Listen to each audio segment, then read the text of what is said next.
the independence of the Federal Reserve, the Bureau of Labor Statistics, and other financial institutions that are supposed to be independent. They're under attack.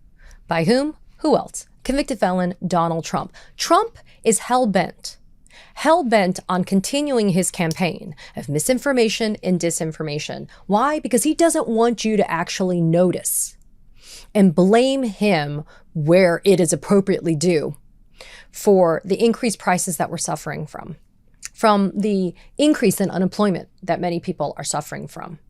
It is wild to think that the things that are supposed to be objective, like our numbers, are under attack. And yet it only makes sense because Trump doesn't want the comparison to former President Joe Biden and others. He doesn't want to look like the weak SOB that he is. And so what does he do? He threatens to fire Jerome Powell. He threatens to fires the governor, Lisa Cook, of our Fed Reserve Board. Like, it's just wild. And so I wanted us to get back down to basics here. Like, I wanted us to get down to the brass tacks of what's going on with our economy and our labor force. So I asked my friend, colleague, the former Secretary of Labor, Julie Su, to join me here at the Katie Phang News Channel. I wanted us to be able to get an education, to go to school on this in a way that we would understand, but then to also have her explain why it is so important for the independence of the institutions to be preserved, and also why Trump is so desperate for Americans not to get the real, unadulterated numbers.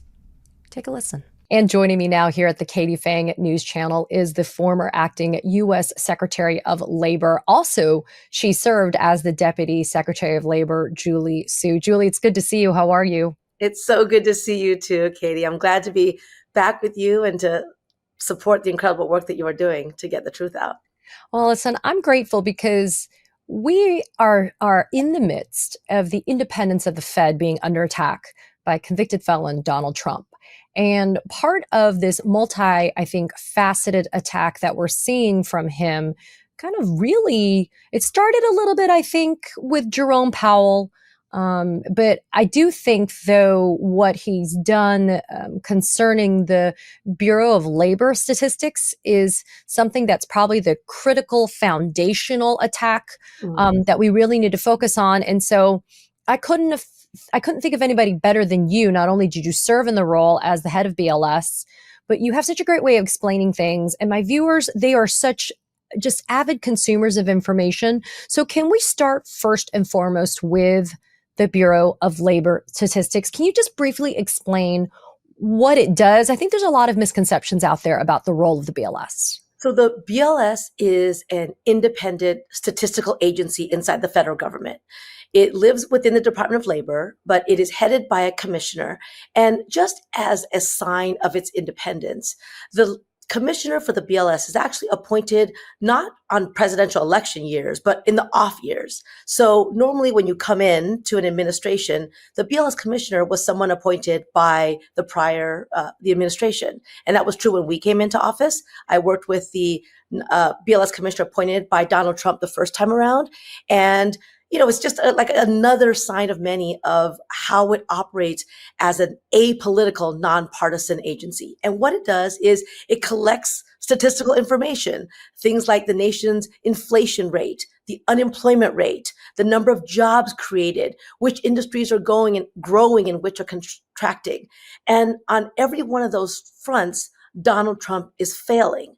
And so last month, when he got a jobs report he didn't like because it told the truth that under his chaotic and ignorant economic policies, the economy is shrinking, right? Job growth is shrinking. The unemployment rate is going up. The number of people in the labor market is going down, right? So on all of these counts, it shows an economy that is doing badly, and especially is doing badly for working people.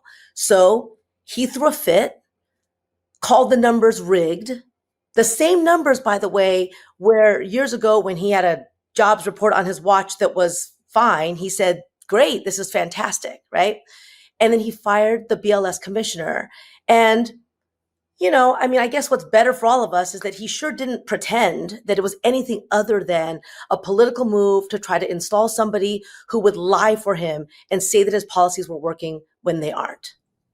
So yeah, I covered actually Trump's move to fire now former commissioner of the BLS, Erica McIntyre, and I covered this ridiculous crony, Antony, that he is installing, that he's nominated to take this over, and how, frankly, across the spectrum from, quote, liberal to conservative, economists, scholars, and otherwise, these people are all saying that this Antony nomination is nuts, that the guy does not even understand the basic data interpretations, but he obviously excuse it in the favor of, I call it, here's cult leader Donald Trump. Let's talk about this a little bit, though. I want to urge everybody who's tuning in to also subscribe to your Substack, because your latest Substack is spectacular. It's always good, but your latest post is great because it talks about Jobs Day. So the BLS that you just explained to our viewers, part of its job is responsible for providing the data, that it releases the jobs report on Jobs Day. Talk a little bit about what that is. Right. So again, information that BLS gathers is real-time live information, right? They release information about our vast, complex economy on a monthly basis. And the first Friday of every month is what we call Jobs Day. It's the day that they release, again, every single month, data on how many jobs were created the prior month, how many people are in the labor market, again, the unemployment rate. Really important information that helps everything from businesses determine, if they want to recruit workers, what do they need to do, right? What the wage rate is that they may need to set, whether their industry and industries they depend on are expanding or contracting. So should they invest in a new piece of equipment? Right? Like lots of regular decisions are made based on the reliability of that data and have been made for decades. So on Jobs Day, the labor secretary and others, economists, the president of the United States comes out and talks about the jobs data. How are we doing on jobs? Are we creating jobs? What industries are growing? And, for those of us in political positions, we reflect on our policies actually working, right? Are the things that we're doing getting to the aim that we want, the vision that we want? For us, it was building an economy from the middle out and the bottom up, making sure that people in the middle and the bottom are doing well, right? It's impossible to decipher exactly what the priority for this administration is, other than the tax cuts and the support that they've made to billionaires. But what they say about what they want to do for workers is not at all what's coming true through their economic policies. So the latest jobs data demonstrated that, right? It demonstrated that the 3-month average for job growth was it was a very tiny number, especially in comparison to the Biden era, which is, again, something that would send Donald Trump into a rage. And so, he said that those numbers could not be, he made up a whole bunch of things and then accused the commissioner, Dr. McIntyre, of making up numbers. Those numbers are gathered through a statistically sound, longstanding process that involves contacting individuals to find out what's really going on in the country. They're not made up. And to be clear, the Jobs Day numbers reflect data from the month before. Thus, the reason why, as you kind of move a little bit farther into the instant month, sometimes those numbers get adjusted, right? The adjustments are not in and of themselves a sign of error.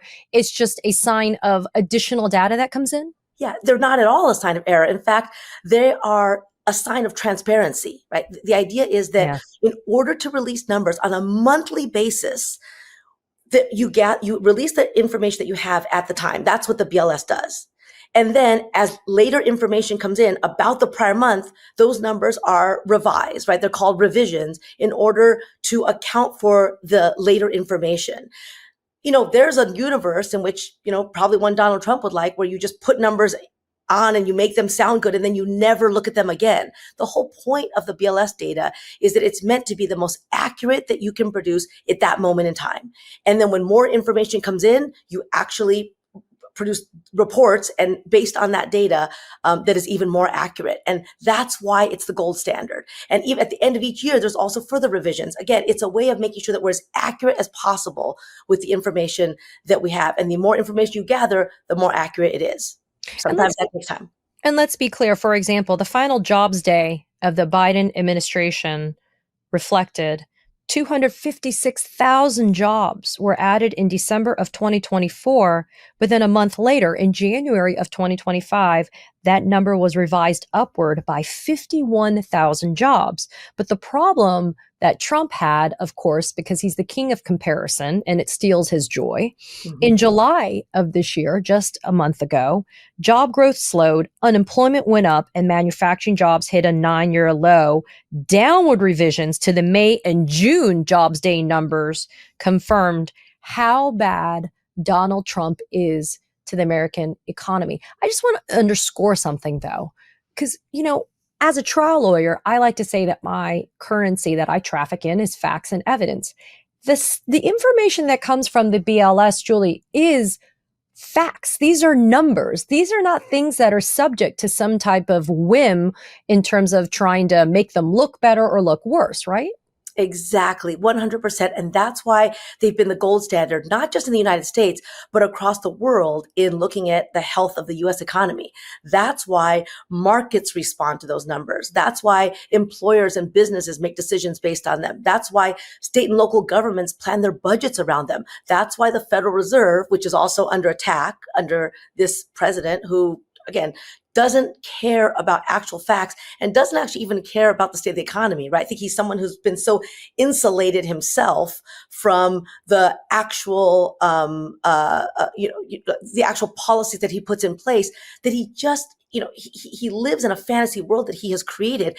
And so all of these numbers affect the way people respond because they've been that reliable for that long. The Federal Reserve uses them to decide interest rates. They don't respond to the wild, self-interested commands of a single leader. That's not the way they're supposed to operate.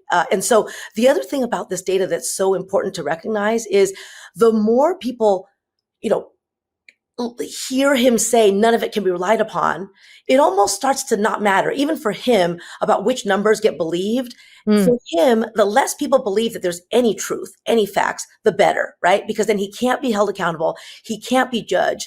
And so I think that the chaos that will arise from that is that it will become increasingly difficult for any of the institutions, the bodies who are supposed to help us avoid recession, respond to recession. They're going to have no guideposts to do that because the information is considered less and less reliable. And it's going to lead to even more economic harm and duress for Americans and for working people. Well, I mean, it is part and parcel of the campaign of disinformation and misinformation that has been a Trump hallmark for years, for decades, if not longer. The New York Times just came out with this article, and it was entitled, Julie, "Trump's Attacks on Institutions Threaten a Bulwark of Economic Strength. The president's efforts to control the Federal Reserve and the Bureau of Labor Statistics carry risks. Collectively, the moves could be even more damaging, according to economists." And I wanted to read just this one paragraph, this really short paragraph to you, because I just feel like it encapsulates kind of the impact and the consequence that you're talking about pretty aptly. It says here, investors are willing to lend to the U.S. government because they trust that the Fed will keep inflation under control and will not succumb to political pressure to pump money into the economy to allow further government spending. The Fed, in turn, bases interest rates on economic data that policymakers trust to be free of political influence. Donald Cohen, who served as vice chair of the Fed during the 2008 financial crisis, is quoted in this piece, and he says, quote, "Good economic data is the bedrock of good policy," end quote. I mean, again, the reason why I wanted to read this, Julie, is because I wanted our viewers to also understand. This is why the independence of the reserve, the BLS, et cetera, is so important, because it's not just we're looking at jobs numbers. It's the domino effect of what other people, including outside of the United States, That's right, people that are watching our U.S. markets from outside of our borders, what they think about what our value is in terms of our American markets. Yeah, that's right. And it's not about one man, right? It's not about the success of one person's administration. It really is about economic stability, right? It's about the foundation of a secure life, which is having a good job, and the foundation of a strong economy, which is reliable information about how people can decide what to do, right? What kinds of actions to take. And his attack on all of these things, his recent, effort to fire Lisa Cook on the Federal Reserve, is just an endless game of, blame and distract. Blame and distract, right? If I can blame somebody else, then I don't have to take responsibility. And if I can say that something else is happening, then people aren't going to focus on everything that President Trump is doing that is causing so much damage. And I think part of the broader picture for this, Katie, is that this president clearly believes that working people have it too good in this country. Things are too good for workers. So, he has eliminated higher minimum wages for those who work on federal contracts. He has completely dismantled agencies that ensure worker health and safety. He said that he's not going to enforce rules that we put in place that would make sure mine workers don't get lung cancer and black lung. He's done a variety of things that demonstrate his attacks on unions and the ability of workers to organize, right? His stripping his own employees of unions. I think this displays a man who day after day, it's not a surprise given his behavior before he ever came into office, but is that he believes that working people have it too good. And in his mind, this part he's not going to say out loud, right? Because he likes to pitch himself as a pro-worker, at least pro-American worker. The populist president, he likes to say that, right? Yeah. But he definitely thinks that workers just have it too good in this country, and he is systematically dismantling the things that make life better for working people. And it is outrageous, it's damaging, it's hypocrisy, and it is going to be deeply costly, even more than what we've seen so far. I'm so glad that you brought up the American workers, because the latest data, and again, like I said, you know me, you and I are similar, right? We want to rely on the data because that is what is objective. The numbers are objective. They don't lie. Let's talk about this.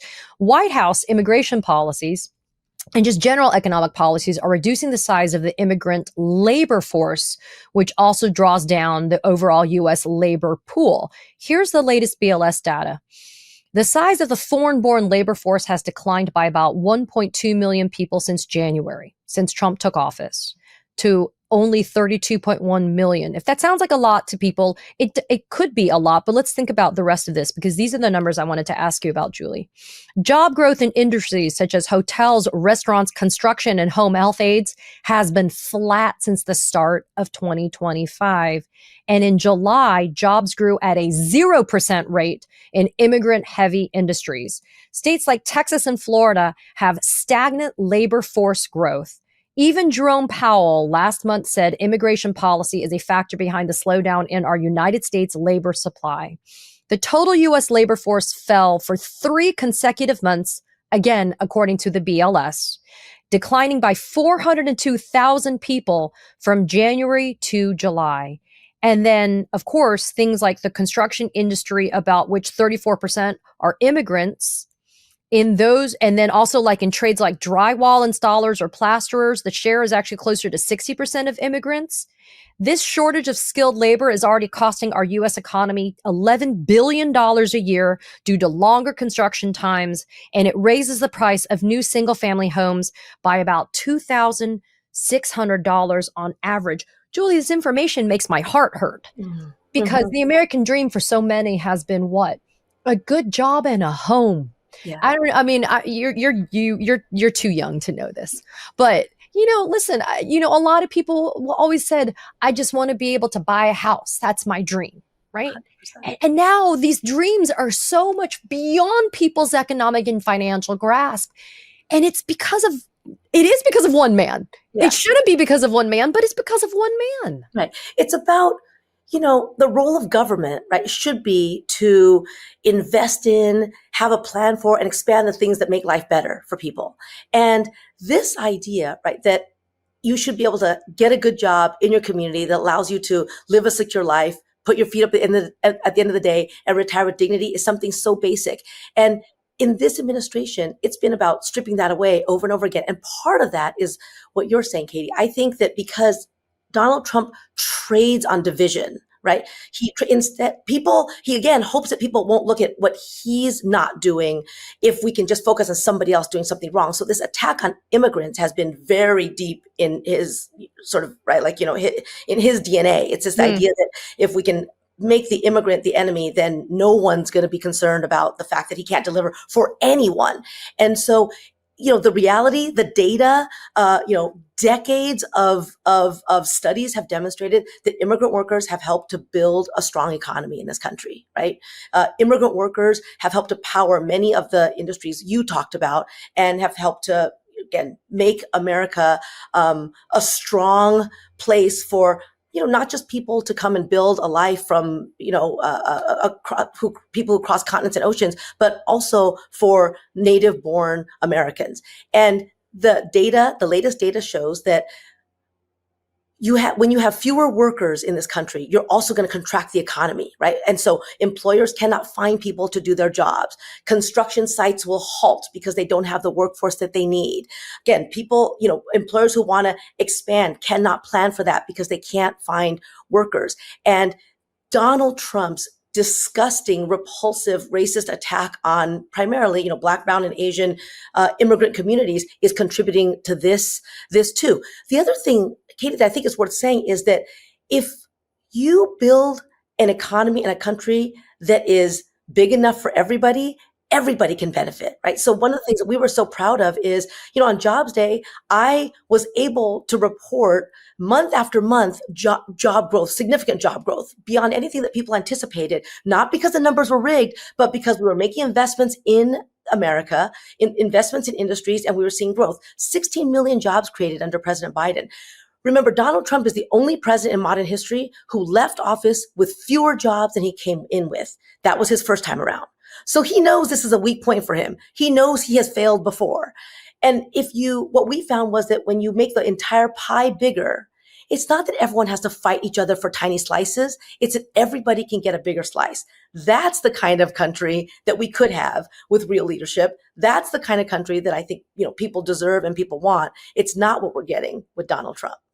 I mean, I just want to underscore that number that you just cited because it's so profound. 16 million jobs created under former President Joe Biden.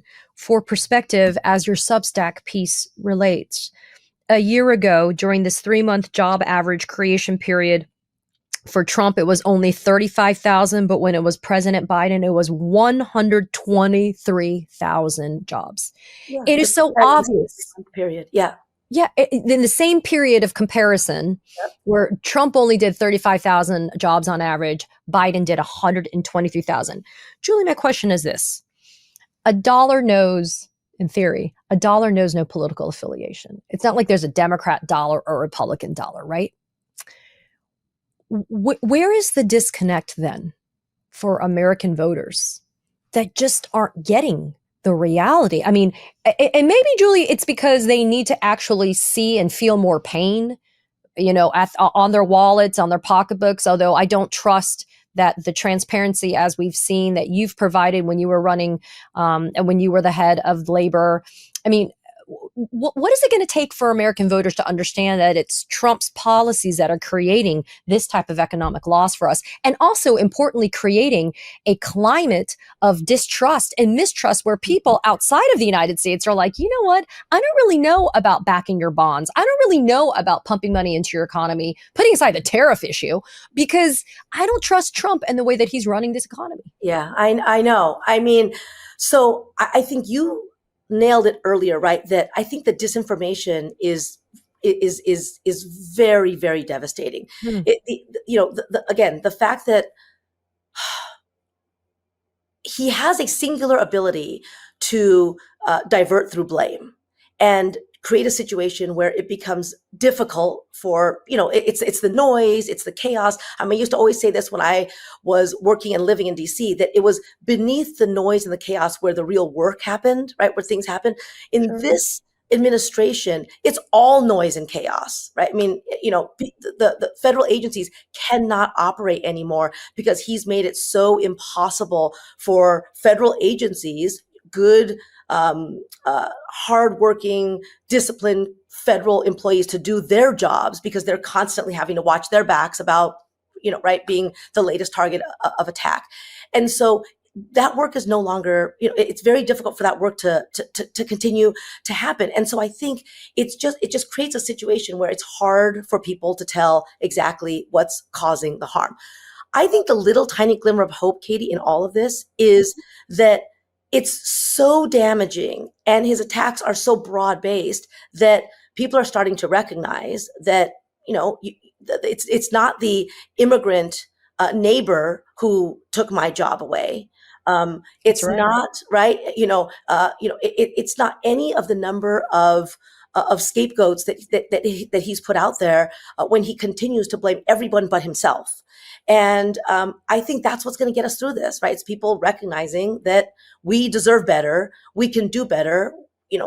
All of us who are being attacked, those of us who are now thrown out of jobs because he has decreased the total number of jobs, training programs that are being shut down that used to be a pathway into opportunity because he's eliminated the funding for those training jobs. That's right. The good job somebody once had becoming not such a good job because the economic downturn or the lack of enforcement because he's eliminated enforcement agencies.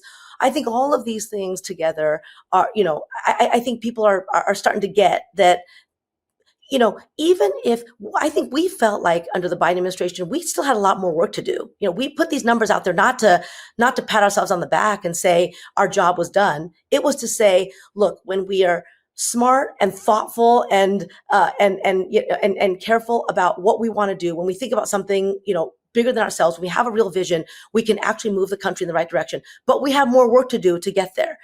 This administration is all about, patting themselves on the back and then blaming somebody else if something goes wrong. And I just don't think the American people, are willing to put up with that for very long.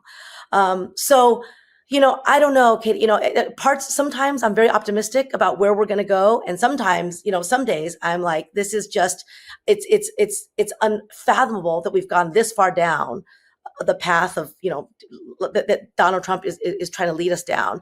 But I think we have no choice but to keep on pushing back, speaking out, putting out the real facts and the real data and demonstrating, that someone who makes stuff up all day long, at the end of the day, you can make up numbers, but you can't tell people how they're supposed to feel, right? You're not going to be able to, right, give people who are suffering. You're not going to, when the economy continues to nosedive under this president, at some point, people are going to say, this is not exactly, what he's saying. And he and his friends seem to be doing well. I'm not. Something's wrong here. We need something better. Yeah, the divide between the haves and the have-nots will get even more profound. But I mean, listen, you really should take a victory lap on this one, though, because I remember the run-up to 2024, pre-Kamala stepping in, right? It was the emphasis on the economy, and the numbers didn't lie. I mean, you guys really did do exceptional work in this administration, so much so that coming out of COVID and after Trump completely trashed everything and left the Oval in 2020, there was this work that was done that inspired people to invest in the United States economy. And that is part of the reason why Biden was able to successfully lift us out of this COVID slump financially in ways that is unheard of. The problem is when you are a feelings, not facts group, like Republicans and MAGA, and the rest of us are facts, not feelings people, that's where the twain shall never meet. And I think that that's what you're talking about, this idea that people will hear your BLS jobs numbers, but then turn around and say, but I don't feel like it's cheaper when I go to the store. And then they want to blame whoever that person is. I want to say thank you for all the hard work that you have done and you continue to do, because you are continuing to educate. And this is exactly what we need. Knowledge is power. And we need people to have this knowledge so that they can then repeat what they've learned from you and make all of us just smarter about how to tackle this, because this war on the independence of our Federal Reserve, our Bureau of Labor Statistics, and our other financial institutions. Our financial institutions were always supposed to be independent. Right. This is a serious existential threat. Yeah, to what we have going on. It's ultimately part of a broader war on America, right? War on workers, right? These institutions provide a service that actually helps create a stronger economy, a stronger country, and ultimately one that provides real opportunity for working people. And as we see all of that decline, I mean, the other statistic that came out last month was that the unemployment rate for Black Americans had increased to 7%. During the Biden administration, right, we saw the gap close, right? We saw, the lowest levels of unemployment overall for the longest stretch since the 1960s, and the lowest Black-white unemployment gap. When you deny that discrimination exists, it doesn't make it go away. It actually makes it worse, right? So this administration's, full-on attack on racial justice and racial equality, right, is also, we're seeing that show up in the numbers. We're seeing that show up in the way real opportunity gets divided up in this country. And again, these are things that it took years to build, to improve, and to see one man and a bunch of people around him willing to enable and excuse what he's doing, try to tear that all down. Again, we deserve so much better than that. Well, again, thank you. And listen, you are my, Asian sister here. I'm so proud that you are an Asian American who continues to be in this fight and continues to amplify and uplift our community. So thank you for all of that work that you do as well. Former Secretary of Labor, Julie Su, it is so good to see you as always. Right back at you, Katie. Thank you. Katie Phang here. We launched the Katie Phang News Channel in partnership with the Midas Touch Network so we could bring you the latest in legal and political news. Straight, no chaser. So if you're a fellow truth teller, hit that subscribe button and share the word about this channel so we can build a high information America together.